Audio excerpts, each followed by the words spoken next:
Pendant 5 jours, Maurice vivra à l'heure du billard en accueillant les championnats du Commonwealth début juillet.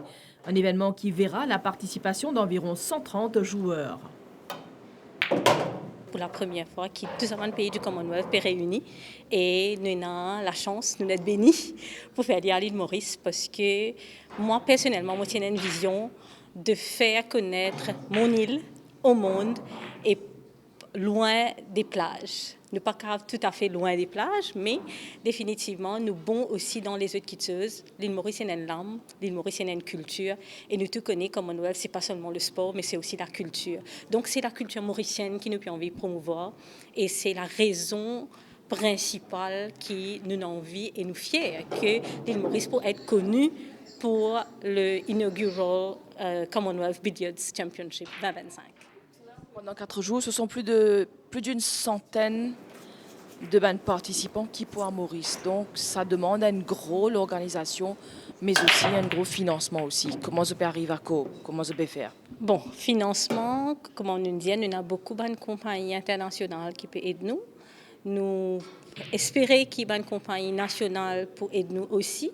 Mais encore, nous pouvons faire des démarches. Vu que c'est la première fois que nous pouvons faire cette compétition-là, beaucoup de monde pas au courant qu'il y a un sport qui nous peut aller vers l'Olympique. Ok, c'est par cause ça que Commonwealth c'est un premier step. Nous tous connaissons le troisième plus grand jeu au monde après Olympique et Asian Games, donc c'est troisième. Et là, c'est nous espérer que l'île Maurice pour réveiller, pour connaître qui en jeu, qui c'est pas seulement le billard, mais c'est aussi l'île Maurice, c'est aussi la culture, c'est le mauricianisme à la fin de la journée qui gagne. La compétition se déroulera à Triolet, au complexe sportif de Triolet. L'accès pour le public, c'est gratuit. Comment ça peut passer? Une compétition peut faire à la journée, à soir, les deux? Au fait, nous pouvons commencer à 10 heures le matin et jusqu'à dernier match pour commencer à 18 heures. Et bien sûr, il peut finir après une heure et demie. Donc à 19 heures, tout close et tout le monde retourne à l'hôtel. Et l'hôtel, c'est le Ravenna Altitude. Tous nos athlètes pour résider à Ravenna Altitude, tout sponsorisé, y compris nos athlètes mauriciens, nos réfris. De nous des gens qui involvent avec la compétition pour résider à Ravenna Altitude. Et bien sûr, c'est parce que c'est la compétition, oui, mais aussi ne pas besoin d'oublier que l'île Maurice, c'est l'hôtel, c'est resort, c'est spa, c'est la plage. Donc c'est pour ça qu'ils nous décident d'amener les athlètes au Ravenna Altitude et nous besoin aussi rappeler qu'il y a Attitude Group pour le mauricianisme et tout ce culture, tout ce menu, tout ce plat principaux qui nous ont, c'est le mauricianisme qui est en valeur. Donc c'est pour ça qu'ils nous choisissent Ravenna Altitude. Je reviens sur la question concernant l'accès pour le public. Donc, comment ça peut faire pour venir ça? Est-ce que pour un billet qui peut en vendre, l'accès est gratuit? Bon, pour le moment, nous ne pas encore connaître comment nous pouvons faire les livrer. Nous connaissons qui nous prenons un écran géant. Okay, pour que le public gagne. L'accès à l'intérieur, déjà, là, nous pouvons négocier combien de public pour capable gagner. Les poussent sur code d'invitation en premier lieu. D'accord? Ça, c'est pour gratuit pour les gens qui ont un code d'invitation.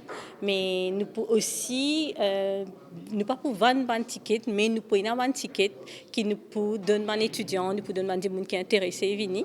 Et définitivement, ils peuvent contrôler par les tickets, parce que si vous payez un ticket ou pas rentrer. Est-ce qu'ils peuvent aussi live sur les réseaux sociaux? Nous pouvons live sur les réseaux sociaux, pas seulement nationaux, mais aussi internationaux. L'organisation de cette compétition requiert un budget financier conséquent. Les championnats du Commonwealth de billard auront lieu du 2 au 6 juillet au Sports Arena de Triolet.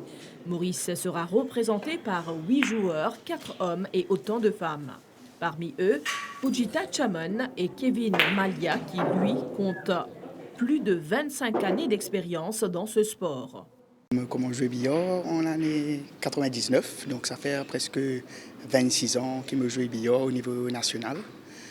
Donc, et aussi fait 10 ans qu'il me jouait au niveau international. Donc sa passion-là, j'ai commencé à l'époque quand billard était un boom à l'île Maurice, nous partout, un club est ouvert, tout le monde peut jouer. Et à ce moment-là, à l'époque, moi, en tant qu'étudiant, là, je décide pour aller découvrir ce sport-là.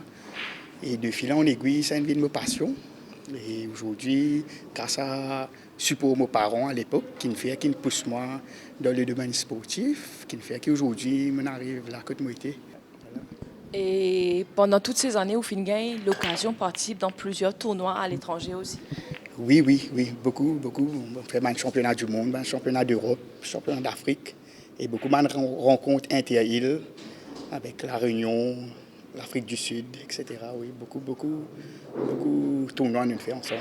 Oui. Là, dans quelques semaines, il y a une grande compétition qui perd à nous, la raconte-nous. Effectivement, là, nous avons le Commonwealth Billiards qui vient à Maurice. Et moi, je dis un grand bravo et une grande félicitation à Mopoul pour sa organisation qu'ils ont fait là. Et effectivement, là, je suis qualifié pour jouer dans la partie Black Ball. Donc, je représente Maurice pour jouer dans la tournoi. Je commence à jouer à 16 ans. Je joue Goodlands, Napoléon. Et la première fois que je suis là-bas, je peux jouer. Mais je suis balance jouer. Mais ici, je suis content. Je suis redapprendre, comme on apprend. Mon coach, Big, mais il n'est plus là où nous. Et pour lui-même, je peux jouer. Et là, Maurice perd qu'il y a un tournoi international en juillet. Vous êtes une des participantes, une des représentantes. Raconte-nous combien de fois par semaine, comment la préparation peut dérouler, qui côté au train et comment vous sentez-vous? Je ne peux pas attendre de me sélectionner pour ça. Je suis content de me sélectionner. Entraîner 3 fois par semaine. Mais je joue ça avec le Goodlands même. Lors d'une session d'entraînement à Goodlands, nous rencontrons aussi Yanish Nastili qui, à 17 ans seulement, est un réel passionné du billard. L'adolescent participera en juin prochain au Hayball World Junior Championship à Gold Coast, en Australie. L'amour du billard a commencé quand j'avais 5 ans. Moi, je suis assisé, moi je suis moi pas comment jouer. Moi je suis bien passionné à jouer là parce que moi pas depuis bien jeune, il commence à aider moi beaucoup et depuis ça, moi j'ai développé un amour pour ça billard là. Il bien cadré moi, il bien aidé moi, il traîne moi, il fait moi à jouer moi tournament qui moi j'ai commencé là à 12 ans. Mais même moi j'ai un tournoi là, mais c'est moi qui ai beaucoup d'expérience et ça a beaucoup aidé moi. Même pour vaincre mon père qui il a un tas de monde payé moi. Même ça, moi jouer, c'est concentrer moi, c'est oublier tout, c'est jouer et autant à jouer là et jouer bien. Comment tu te trouves à tirer les temps pour le billard et les études en même temps? Comment tu arrives à gérer les deux? Alors, moi, dans l'OS6, moi, c'est les classes Tilek. Et plus ou moins, moi, les leçons liées dans la semaine. Moi, je n'ai plus beaucoup de temps le week-end. Et moi, je traîne avec mon papa, soit avec mon camarade. Moi, je prends un samedi, mon sac, mais pour traîner mon billard. Et oui, améliorer beaucoup. J'ai ma nouvelle technique. Apprendre beaucoup de nouvelles choses. Et oui, c'est ça. Yanish, dans quelques jours, je suis capable de dire pour aller Gold Coast en Australie pour participer d'un tournoi international. Est-ce qu'il est pour ton premier déplacement à l'étranger et comment ça se passe, les entraînements, et comment te sens-tu toi aussi de faire partie de l'équipe mauricienne pour mettre le cap sur Gold Coast? Alors, ça c'est mon premier déplacement, et oui. Et je suis franchement bien fier qui me représente mon pays. Et j'espérais faire une bonne prestation là-bas. Je faire gagner un peu de match, au moins juste pour mon pays, faire bien. Les championnats du Commonwealth de billard nécessiteront 16 arbitres, dont 12 sont issus de Maurice. Parmi eux, British Pretty Pearl, qui vient de bénéficier d'une formation intense de 5 jours. C'était un cours intense de 5 jours. Que nous avons l'accréditation de la PPA et les WPA. Et nous faisons référé, nous sommes dans le training, examen d'entrée, etc. Et nous continuons à faire une pratique de référé ici, dans un petit tournoi local. Et puis maintenant, pendant les qualifiers pour la sélection nationale qui vous représente l'île Maurice dans les semaines à venir pour le Commonwealth. Donc en termes d'expérience, c'est un grand privilège parce que c'est la première fois que le Commonwealth Billiards Championship peut faire. C'est le inaugural championship. Donc c'est un grand plaisir, un grand privilège qui nous a l'équipe référée mauricienne qui peut faire le référé pendant toute la durée du Commonwealth pour tous les 72 pays qui peuvent venir participer. 32 médailles seront en jeu pour cette première édition des championnats du Commonwealth. Les participants seront répartis en 4 styles de jeu, 3 en pool et 1 en snooker. La cérémonie d'ouverture se tiendra le 2 juillet prochain.